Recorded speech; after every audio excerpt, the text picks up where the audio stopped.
Hello and welcome to the mdlove show. On today's episode, I am bringing back The King of Film. Except this time, I am bringing my theory back in a video form.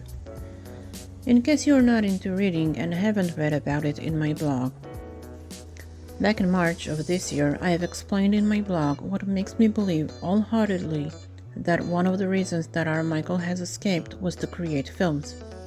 And to do that away from the public eyes was a must if he wanted to work in peace and get to the next level of his artwork, which is, according to my theory, becoming the king of film. You don't really think that Michael will work on something without wanting to be the best at it. So just like in my blog, I will explain my theory in a chronological order for the non-believers to see that our theory is based on facts and not our imagination. Here is why I believe Michael is in the process of creating films according to things he had said and based on things that we all know. Let's begin in the early 90s. In the years 91 to 98, this is something I found out about a few days before writing this post. In 1991, Michael started adding the year 1998 under his autographs. For a long time, I wondered why he did it, until I read a theory that makes sense to me and is just adding to everything I already know. So as you noticed, there is a 7-year difference from 91 to 98. If you know Michael, you know that the number 7 is a big deal in his world. So apparently Michael had a plan to quit touring and recording music, and in 1998, at the age of 40, he planned on focusing on other projects, like films. That is his big dream, if not the biggest. Even in his autobiography that came out in 1988, a decade before he thinks about retiring from being the cop, he is implying that he plans to do so. He starts the book with these words: I have always wanted to tell stories, make people cry and laugh, take them anywhere emotionally. What better way to do it than in film? The year 98 to 99, Michael wanting to buy Marvel, to again create films. Obviously, he was very serious about that dream.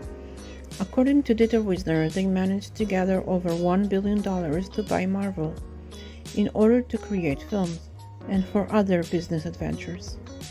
Unfortunately, the deal failed, but it shows he had a goal to work on that in 1998, just like that autograph theory showed. In the year 2000, Michael receives the Millennium Award, and in his speech after sharing how proud he is to be an entertainer, he ends his speech with the words, "You ain't seen nothing yet." It's interesting to me that he used the word entertainer and not musician or performer. There is a variety of ways to entertain an audience.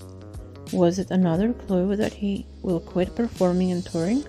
Most likely. Of course, 23 years ago, no one thought to search for clues in his words. Not me anyway. Those words will make any fan wonder, what is he planning? And what are we about to see? This man has created so many amazing things. He gave us so many wow moments that one will wonder, what more can he do?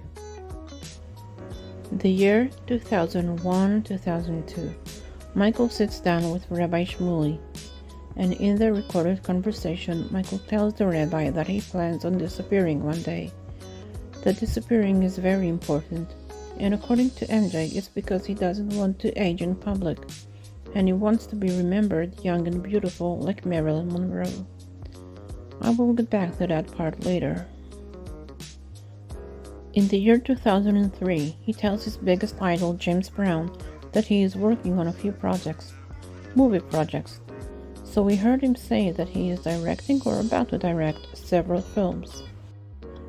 The year 2009, I am skipping a few years because I'm not sure exactly what he was doing after the trial.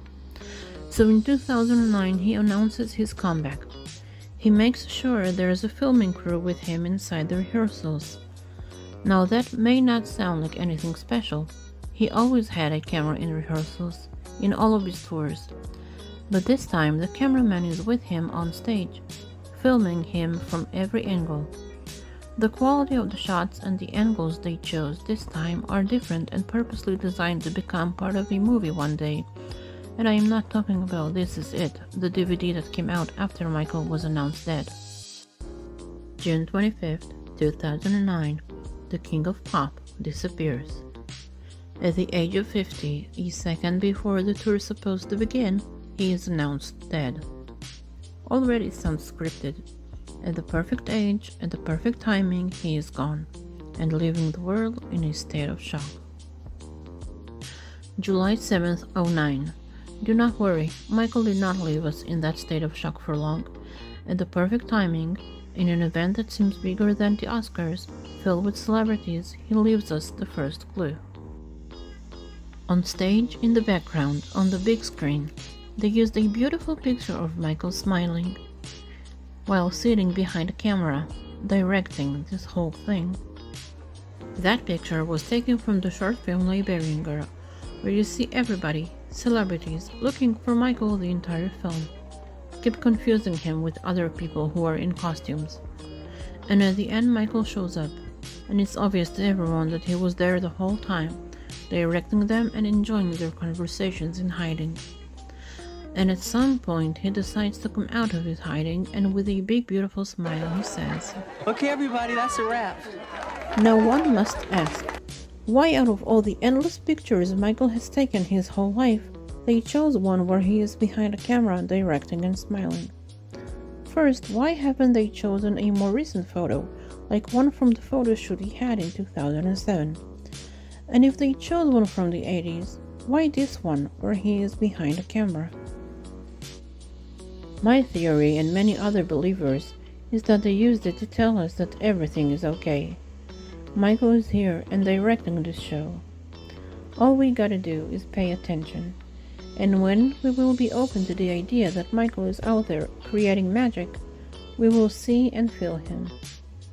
We will know the truth, that he had never left us. He just quit from being the king of pop, working and creating his next stage, becoming the king of film.